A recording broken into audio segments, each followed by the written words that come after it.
Gente do céu, sei não, hein? Eu falo demais, acho que não tô nem na metade ainda. Por isso que, pessoalmente, essa aula, na verdade, ela dura umas 4 aulas, porque tem a interação ainda, mas enfim. Agora a gente vai para uma outra obra que eu adoro, ela tem vários detalhes pra gente analisar, que é A Primavera, de Sandro Botticelli. Olha, nós temos aqui um quadro. Normalmente eu gosto de pedir para os alunos para me falarem o que eles estão vendo, né? Mas enfim, agora tô falando basicamente sozinha, não dá para eu perguntar, então eu já vou sair falando o que nós temos aqui. Nós temos aqui uma característica importantíssima do classicismo, que é a ideia, na verdade, assim, a recuperação da mitologia grega. As figuras da mitologia aparecem bastante nas obras clássicas. E não é porque o homem daquela época acreditava nas histórias da mitologia grega, não. Porque, gente, a mitologia grega, na Grécia Antiga, ela era uma religião. As pessoas, elas acreditavam, sim, nos deuses, nos semideuses. Hoje a gente consome esse tipo de mitologia como um prazer, como uma coisa que às vezes a gente usa como metáforas para explicar algumas coisas da nossa vida, como curiosidade de entender. Mas naquela época eles acreditavam mesmo que esses deuses interferiam na vida deles. No classicismo, não, as pessoas eram realmente cristãs, assim, a Europa era a maioria, né, não todos, mas o cristianismo, ele era a religião mais forte da época, mas isso não impedia que na arte se usasse essas referências e até misturasse. A gente vai ver como é que a arte misturou a religião, o cristianismo com a mitologia grega em uma outra obra aí que a gente vai ver ainda neste vídeo, mas enfim. Então aqui a gente tem, para quem conhece um pouco de mitologia grega, já pode ter identificado alguns elementos que lembrem.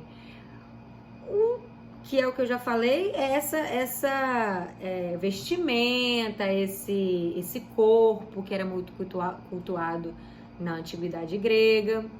Mas aqui especificamente a gente vê figuras de fato da mitologia. Por exemplo, quando a gente olha o quadro, pelo menos eu aqui olhando esse quadro, a coisa que mais me chama atenção, a figura que mais está destacada é esta mulher no meio, não é exatamente no meio, mas é o meio, e que ela está destacada. Por quê?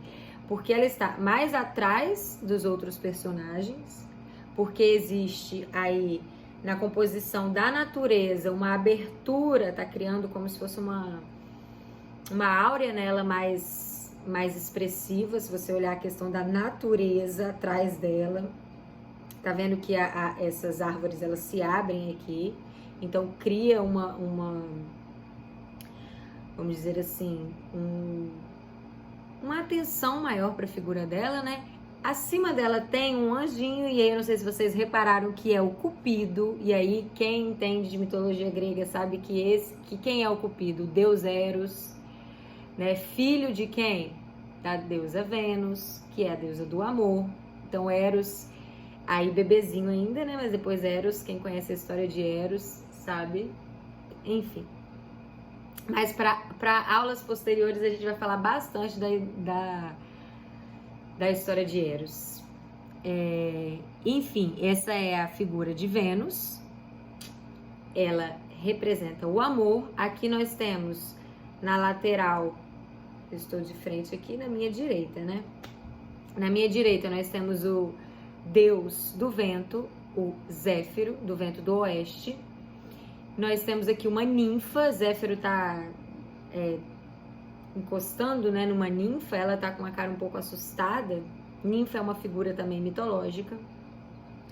Nós temos aqui uma outra ninfa que representa, se vocês repararem, é porque tem que olhar bem detalhadamente, porque é pequena essas informações, mas o vestido dela, ele compõe como se fosse junto com o quadro, a natureza. Você vê flores no vestido dela, que são as flores que estão fora do vestido também na natureza.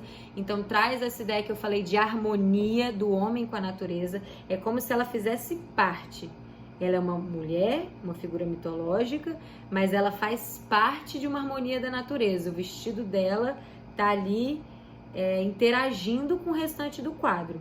E não só pela questão das flores, que são as mesmas que a gente vê fora do vestido, inclusive passando aqui no rosto da outra ninfa, mas também pela questão do movimento.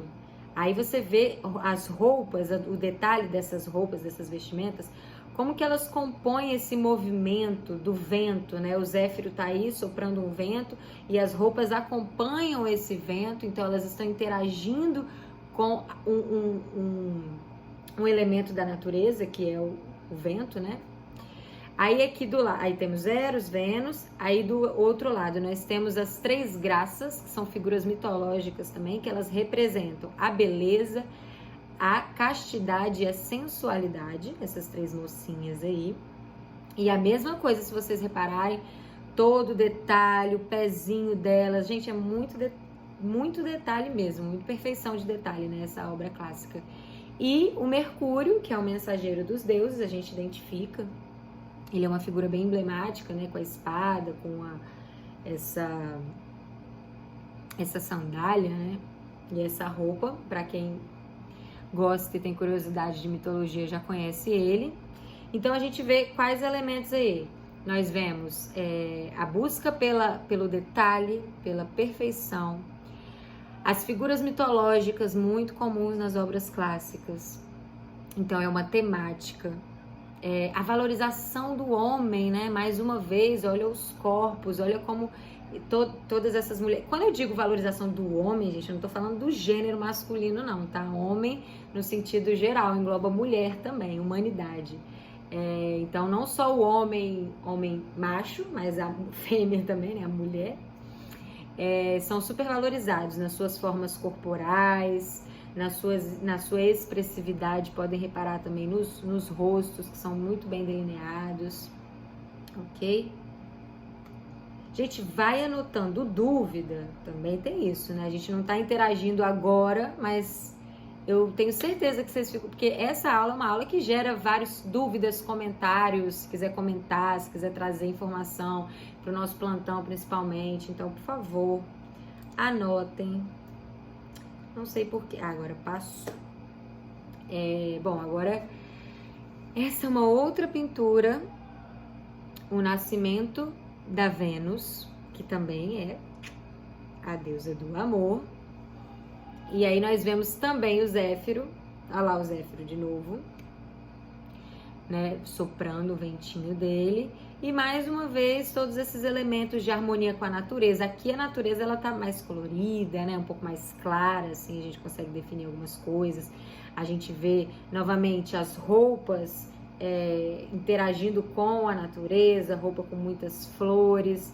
Essa ideia do nascimento, né, essa concha aberta aí, a concha, ela traz essa ideia de nascer, né, que a concha, quando ela se abre, alguma coisa vai aparecer dela. Então, essa concha representa bastante o nascimento. A ideia da roupa sempre em harmonia com o vento, e a gente tá vendo aqui o vento, né, personificado. É muito comum nas obras clássicas a personificação. Lembra aquela figura de linguagem que vocês aprenderam na aula do Educa-PE? Que é, por exemplo, uma figura ser personificada, na verdade, um elemento ser personificado. Então, você tem um elemento natural, que é o vento, na imagem de um deus. Isso também, a figura de linguagem, gente, ela não é só textual, não. Apesar daquela aula ter focado muito no texto, a figura de linguagem, ela também é visual. Então, uma pintura pode representar uma figura de linguagem também. Aí, obviamente, sempre tem que ter uma gracinha, uma besteirinha aí, que é só para mostrar como essas obras, elas são tão famosas, né? Obviamente a gente escolhe para uma aula as obras mais emblemáticas e as obras que tendem a cair mais nas provas. Então, para mostrar como ela é famosa, o pessoal sempre faz alguma intertextualidade com ela. E aí, no caso, obviamente, já que eu amo gato, né, tinha que colocar o nascimento de um gato maravilhoso, gordo. Enfim, essa obra que eu adoro também pra gente analisar as características, inclusive históricas desse momento, que é A Criação de Adão, de Michelangelo. Essa obra é super famosa, eu acredito que muitos de vocês já viram e já viram também intertextos com ela. Nós temos aqui, bom, se a gente tem a criação de Adão, aí a gente olha para essa obra, eu imagino que vocês já identificaram quem é Adão aí, né? Quem é Adão aí? Figura deste homem aqui à minha esquerda.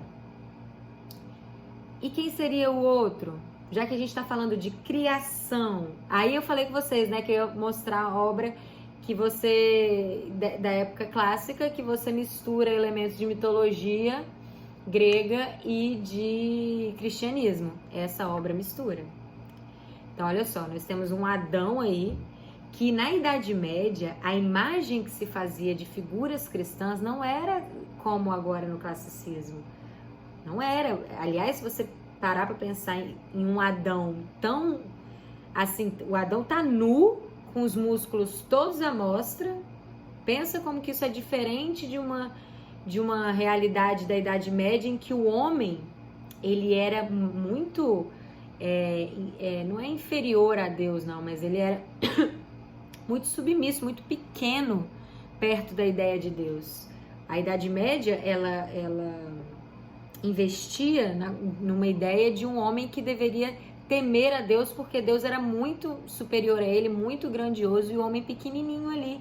Agora no classicismo, com essa ideia da força do homem, né, o homem ganha mais visibilidade, isso se revela na arte, porque você vê aqui, se você olhar a proporção, olha Adão, olha o tamanho de Adão e olha o tamanho de Deus, olha como que eles estão sendo representados, né? Então Adão, na sua formosura, com músculos, nu, quase encostando na figura de Deus, eles num plano quase ali igual, um pouquinho acima Deus está, mas num plano quase igual. Então isso já revela, gente, meu Deus do céu, já foram 12 minutos, eu vou parar de novo. Não sei quantas horas vai ter essa aula, tô até com medo, peraí, tem tanta coisa para falar ainda.